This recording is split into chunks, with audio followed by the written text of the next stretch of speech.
Kalispera. My name might indicate that I'm going to hold the speech in Greek, but I have to confess, actually, I just moved 2 months ago to Greece, to Athens, so this is a very special conference for me, basically my new hometown. But I was born and raised in Germany, so therefore my goal for next year is to hold this presentation in Greek, but today we are going to do it in English. Today we are going to speak about bringing the edge to personalization. Now, I have been attending this conference now for these 2 days, and I was also positively surprised. So I saw basically a lot of speakers already speaking about the topic of personalization.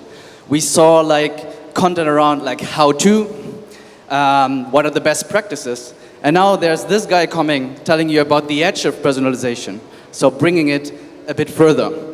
I want to elaborate a little bit closer before we are going to start why we think and why I think I'm entitled to tell you something about the personalization.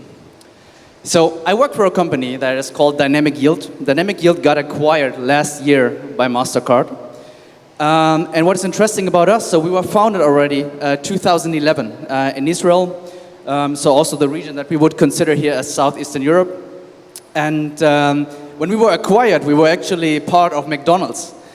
Sounds a little bit strange, but I don't know if you found yourself, I don't know, during midnight at a McDonald's, ordering a cheeseburger, and then you got recommended a milkshake. That was us. The great thing about Dynamic Yield, and I can tell you, I work already in the space of personalization, about experience optimization already for quite some time, and Dynamic Yield is already my third company where I'm engaged with these kind of topics. I have always admired them. I always wanted to work for them. And the reason for it, you see it also on the slides. So apparently we do our job quite well. What is really interesting and important within this industry is to look, for example, at the Gartner Magic Quadrant. And the Gartner Magic Quadrant is basically listing up all the companies being engaged with personalization. And the good thing for us is, like, for 6 years we are considered as leaders, and for the past 3 years we are even like on top, considered as basically the highest and the furthest when it comes to ability to execute and completeness of vision. Now, today I don't want to speak that much product related. I want to speak with you about the importance of personalization. So when we speak about personalization, everything ultimately comes back to customer experience. So you want to improve your customer experience, and personalization is going to play a part in it. And you would probably agree all with me that customer experience has become a quite important topic. And it's not just personalization, it's also other things. So I told you I moved recently to Greece, and I was also very positively surprised like how far and how mature the Greek ecosystem is in terms of digitalization. So basically, customer experience can be something that I'm in front of the Scrooge locker and I'm able with my smartphone actually to open the locker. Sounds like something really random, but for me it was amazing. The second thing is, for example, what can customer experience also deliver is I can speak immediately to my dentist on a weekend over Viber, learning that I need aponeurosis.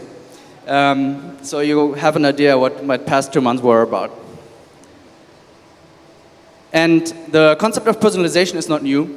I think yesterday we also had a speaker who kind of related it to the classical convenience store. So if you think about where you are going to buy your, I don't know, bakery products or whatsoever, you also like to go to shops and any kind of stores where you got recognized. So that's quite an old concept. But also when it comes to the digital part of personalization, there are these key players who are basically driving personalization forward alongside us in the past 10 years. So you see the Netflixes, the Spotifys, the Volts, whatsoever. And also, like I said, like in this market, I'm pretty much impressed of Scrooge. And the thing is that we as consumers, as users, we get more and more used to this customer experience. Even if I got only used by Netflix, that I get the relevant content to the relevant time, somehow I will always expect it also maybe for my banking app and whatsoever. So this is something how basically the economy has changed. And please don't misconcept that this is something just for the younger generation. So we have a lot of stats. We see that also within our own customer base and analytics, that the demand for personalization is getting bigger and bigger. It's not just the Gen Z, the millennials, but it's also the baby boomers. So even, probably they wouldn't admit, but like even my parents and probably even my grandparents, if they would be able, they somehow appeal to the concept of personalization. Being recognized, somebody knows what I want. So it's fair to say that we are kind of now in the experience economy. So the past years, maybe you had the challenges around, am I the cheapest one in my industry? Do I deliver on time? But now you also have to consider and have the challenge, how do I deliver a great customer experience? So apparently that's not the only challenge that you're currently facing. The other challenge that you're currently facing is that everything's getting more expensive. We also will find this challenge if you're a marketer, if you're responsible for any kind of e-commerce related operations. And for example, when it comes to customer acquisition costs, so CAC, basically it has increased over 60% in the last 5 years. So this is also a challenge that you have to deal with, and it's not going to become better. Everything is going to be more expensive. People and the economy is more and more basically concerned about a couple of things, like the war, like the economy, the climate, COVID-19, still a bit of a topic, and even like other minor things that are maybe a little bit more regional appealing. So this is something where you should also consider personalization as a savior. And then there's the next challenge. So everybody on this conference was telling you something about AI, and you might have even think yourself, okay, how I'm going to embed AI in the future. So the thing is, it's not a future anymore, so it's here. And I'll give you one example. This example is of one great colleague of mine, our CEO, Ori Bauer, and he was planning his vacation to Italy. And most of you, I would maybe do it the same. If you want to, explore what are the options to make vacation in Italy, you would go to Google and you would look like for, I don't know, some luxury villas in Umbria. And, but he was not planning this vacation alone. He was planning that together with his daughter, 12 years old. And apparently she was doing the same search, but she was doing it on TikTok. To be honest, I didn't even know that that's possible, but apparently they ended up at the location that his daughter found out. And here with TikTok, we have also like really strong AI algorithms included. So this is something where AI is already here.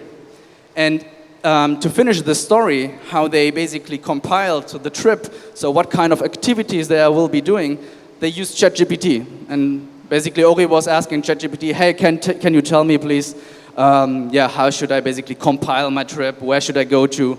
And yeah, that's the reality. I mean, could you even imagine that I have showed this slide 2 years ago? No, but now it's here. So you see like the acceleration of development when it comes to customer experience, when it comes to personalization, and when it comes to AI. I want to give you a quick summary. So what does it take ultimately to satisfy your customers? And first of all, you need to create experiences that are valuable. So somebody's on your website, somebody's in your app, and he needs to basically leave your site and your app again with a good feeling. So it was valuable that he spent his limited time on that device. Then it has to be useful, and finally it has to be enjoyable. And it's really hard to tie these things together. So therefore, basically, in order to find the glue, bringing all this together, we use personalization. To give you my personal remark, what I see nowadays in the economy and basically how many marketeers and responsible people for e-commerce do, they pretty much focus on the enjoyable part. So they spend thousands of euros to agencies, great agencies by the way, creating great websites, creating great apps. They will have useful features, but in the end, it's really hard to create these valuable experiences. So it might be good looking, but it might not be really good working. I want to give you also an impression where we are right now. Because if I speak, so sophisticated about personalization, and you feel like you might not have even started, I can tell you probably the most of you have already started. Because where personalization has started in the past is everything that was transactional focused. So what does that mean? So for example, somebody bought in your store, and with this knowledge, basically, you were able to send an email and say, hey, do you want to have more of that? So that's like the most typical, easy transactional personalization. Now I think where we are right now, where most of the businesses are right now, is everything that's engagement focused. I have also heard that a couple of times on this conference these days. For example, I'm interested in a red shirt, so I get recommended more red shirts. But ultimately, I can tell you, personalization is not just about product recommendations. It's not like, hey, others bought this, do you also want to buy that? It's going to be much further in the not just in the future, but also right now. So key players know that. So everything will be more empathy focused. And I'm going to tell you some examples what empathy focus really means. So we work with a couple of customers. By the way, so meanwhile, I think over 450 customers with the biggest enterprises in the world, with the Hugo Bosses, Hyundais, banks, Ikeas, Leroy Merlin, Sephora, whatsoever. I want to give you one example of Sweaty Betty. So they operate in the UK. They sell fashion online. And if you think about personalization more like in an empathic way, then you start to have a conversation on a scalable way with your customer. So we know, for example, about somebody attending the website that he has like a certain hate. And because of that, we are telling him or her, look, because you are more than 5'4" or under, we recommend this and that size for you if you're going to purchase this product. So we're not just doing the product recommendations, we start conversations with our customer. And you know, the great thing is not that we will just deliver a better piece then ultimately, so he will make a better order, but also this customer will feel recognized because we're speaking to him. We say, hey, we care for you. And another interesting use case is, this is Luisa Villa Roma. So they sell a lot of fashion in this case. They're also offering sunglasses. And because we understood that there are certain user groups, certain audiences that are interested in sustainable products, we were highlighting a campaign and we were highlighting an image basically that is stating that this product here that is, wow, it's actually pretty expensive, is basically created in a sustainable way. And can you believe that this has basically increased the total revenue by 10%? Just because I understand, hey, you care for sustainability, I give you a good reason to buy this product, and because of that, we have increased sales. I want to show you a last example because I was speaking about AI, and I want to also show you how AI or also machine learning can come to practice. If you have, for example, a large product catalog, can be also, by the way, a large amount of content, whatever, then it's really hard to bring this empathy in a scalable way. So you rely on, a machine, on algorithms that are going to help you. So we at Dynamic Yield, we have created, for example, a self-learning algorithm that would understand based on the individual user, based on external factors, and based on, let's say, what the popular mass is going to buy, what are the most relevant products that will help me to convert this user. And especially for when you think about like frames, so for Glasses USA, they're selling frames and glasses where they have a choice of out of 7,000 frames. It was extremely helpful, and we have increased basically revenue here by 88%. So these are a couple of examples. You see that today I didn't want to be too much focused on the product. I want to speak with you what is really relevant. It's really relevant to have relevant customer experiences and think about what will be your competitive edge. This presentation is now 2023. Let's have a look at it like in 2 years from now and see how outdated this already is.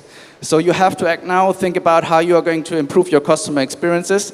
And I'm happy to talk to you. As you know, I'm now in Athens. So if you want to have a chat, you hopefully know where to find me. Thank you very much.